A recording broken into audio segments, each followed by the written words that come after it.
Welcome back my dear students. मैं हूं विवेक तापड़िया और यह है आपका channel physics in life and life. So let's discuss NCERT read along exercise में हम लोग बच्चों 11th क्लास की एनसीईआरटी से एक्सरसाइज कर रहे थे। तो यह है part 2, article 12.12 reversible and irreversible processes. So reversible and irreversible processes, इसके बारे में हम जान लेते हैं थोड़ा सा। ये है बच्चों पेज नंबर 310 पर। So let's start with this.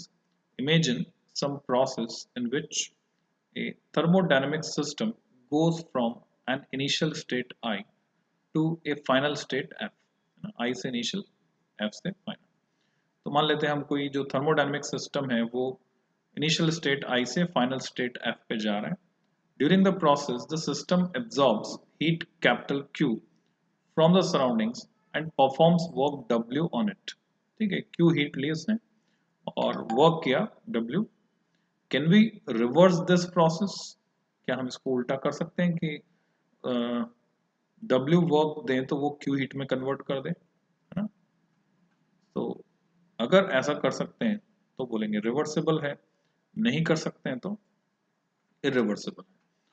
तो लेट्स डिस्कस अबाउट दिस। तो हमने क्या किया, कुछ हीट दी थी, उसने कुछ वर्क किया। Bring both the system and surroundings to their initial states, वापस ला सकते हैं वैसे का वैसा, with no other effect anywhere, कोई और प्रभाव कहीं पर भी ना हो। सो एक्सपीरियंस सजेस्ट दैट, जो हमारा अनुभव है वो हमें समझाता है, सजेस्ट करता है that for most processes in nature this is not possible. तो ज्यादातर प्रोसेसेस ऐसे नहीं हैं जिनको रिवर्स डायरेक्शन में वैसे ही चलाकर वापस पुरानी स्थितियां पैदा की जा सके। The spontaneous process of nature are irreversible. जितने भी स्पॉन्टेनियस प्रोसेसेस हैं वो रिवर्सिबल नहीं है। Several examples can be cited. The base of a vessel on an oven is hotter than its other parts. सही है, उल्टा नहीं कर सकते उसको हम। When the vessel is removed, heat is transferred from the base to the other parts, bringing the vessel to a uniform temperature, which in due course cools to the temperature of the surroundings. ठीक है, थोड़े time में surrounding temperature के बराबर आ जाएगा। The process cannot be reversed. ऐसा उल्टा इसका नहीं कह सकते। A part of the vessel will not get cooler spontaneously and warm up the base. यानी बाकी हिस्सा ठंडा होके बेस को गर्म नहीं कर सकता। It will violate the second law of thermodynamics. हालांकि फर्स्ट लॉ इस पे लिमिट नहीं लगा रहा है, law of conservation of energy यहाँ पर वैलिड है कि एक हिस्सा ठंडा हो रहा है तो दूसरा गर्म हो रहा है, तो loss in energy equal to gain in energy of other part. और सेकेंड लॉ इस पे लिमिट लगाता है, वो बोलता है पॉसिबल नहीं है। इफ इट डिड, अगर ऐसा होता, the free expansion of A gas is irreversible. मतलब ऐसा होता तो वायलेशन हो जाता सेकंड लॉ का, ये उससे रिलेटेड है। और ये सेंटेंस यहाँ से चेंज हो गया, the free expansion of A gas, वो भी कैसा है, इरिवर्सिबल है, वापस गैस कंप्रेस नहीं होगी। The combustion reaction of a mixture of petrol and air ignited by spark can not be reversed, कि हम चाहे वापस पेट्रोल और हवा हमको मिल जाए आग से। Cooking gas leaking from a gas cylinder in the kitchen diffuses to the entire room, उसको वापस इकट्ठा करना पॉसिबल नहीं है। The diffusion process will not spontaneously reverse and bring the gas back into the cylinder. जैसे paste निकाल दी जाए ट्यूब में से, टूथपेस्ट वापस नहीं जाएगी, सेम प्रोसेस है। द स्टीयरिंग, हिलाना of a liquid in thermal contact with A reservoir will convert the work done into heat. ठीक है, जो हमने वर्क किया हिलाने में वो उसे गर्म कर देता है। इसका कारण क्या है कि वो जो लेयर्स के बीच में फ्रिक्शन होता है उसकी वजह से हीट डेवलप होती है और वो उस लिक्विड को गर्म करती है। Increasing the internal energy of the reservoir, internal energy बढ़ने की वजह से टेम्परेचर बढ़ता है। The process can not be reversed exactly, otherwise it would amount to conversion of heat entirely into work, जो कि पॉसिबल नहीं है। हम जानते हैं 100% heat can not be converted into work. Violating the second law of thermodynamics, फिर से violation होता है second law. Irreversibility is a rule rather than rather an exception in nature. Rule की तरह फॉलो हो रहा है। Irreversibility arises mainly from two causes. क्यों है? One, Many processes like a free expansion or an explosive chemical reaction take in the system to non-equilibrium states, ना बीच में जो states आ रही है वो non-equilibrium states हैं. To most processes, अच्छा सेकंड दूसरा रीजन क्या है? Most processes involve friction, उनमें friction है, viscosity है, ये सब non conservative nature के हैं, and other dissipative effects. Example, a moving body coming to a stop and losing its mechanical energy as heat to the floor, sound में भी convert हो जाएगी, and the body, floor और body गर्म हो जाएंगी, sound भी पैदा होगी जो यहाँ नहीं लिखी है.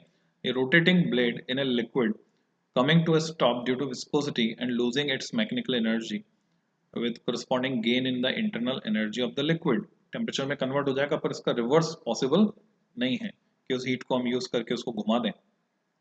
Since dissipative effects are present everywhere and can be minimized but not fully eliminated. कम तो कर सकते हैं हम, eliminate नहीं कर सकते. Most processes that we deal with are irreversible. वो सब irreversible है, reversible नहीं है. A thermodynamic process state I से state F हम ले जा रहे हैं is reversible हो सकता है. कब? If the process can be turned back such that both the system and surroundings return to their original states. दोनों अपने पुरानी अवस्था में आ जाए. बोलते ना रिश्तों में एक बार गांठ पड़ जाए तो टूटे से ना फिर ना जुड़े गांठ पड़ जाए, जोड़ेंगे तो गांठ पड़ जाएगी. एक बार रिश्ता टूट गया तो वैसे ही कुछ. With no other change anywhere else in the universe, तो कहीं पर भी ऐसा होना ओरिजिनल स्टेट में आना ये पॉसिबल नहीं. फ्रॉम द प्रीसीडिंग डिस्कशन, अभी तक जो हमने डिस्कस किया, reversible process is an idealized notion, आदर्श अवस्था है. A process is reversible only if it is a quasi-static, एक तो बहुत धीरे हो रहा है, quasi-static मतलब रुका हुआ, equilibrium state से गुजरता हुआ. System in equilibrium with the quasi को हमने पहले quasi-static term को डिस्कस किया था बच्चों. So equilibrium state से गुजरता. Surroundings at every stage है ना, and there are no dissipative effects. For example, a quasi-static isothermal expansion of an ideal gas in a cylinder fitted with a frictionless movable piston is a reversible process. तो वो reversible है पर वो theoretically possible है. Why is reversibility such a basic concept in thermodynamics? ऐसा क्यों है? As we have seen, one of the concerns of thermodynamics is the efficiency with which heat can be converted into work. किस efficiency के साथ हम ये काम कर सकते हैं? The second law of thermodynamics rules out the possibility of a perfect heat engine with 100% efficiency.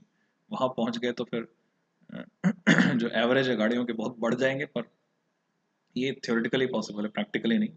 But what is the highest efficiency possible for a heat engine working between two reservoirs at temperatures T1 and T2? तो वो अगर हम calculate करके निकालें, it turns out that a heat engine based on idealized reversible process, जो कि आदर्श अवस्था है, practically possible नहीं है, achieves the highest efficiency possible, और वो 100% नहीं है. All other engines involving irreversibility in any way, as would be the case for practical engines, have lower than this limiting efficiency. तो ये हमें समझना है, सबसे ज़्यादा जो possible efficiency है वो भी theoretical, वो किसकी होगी? कार्नोट इंजन, जिसके बारे में हम डिस्कस करेंगे नेक्स्ट लेक्चर में. तो इससे ज़्यादा एफिशिएंसी पॉसिबल नहीं है, और वो एफिशिएंसी उसकी भी वो 100% नहीं है.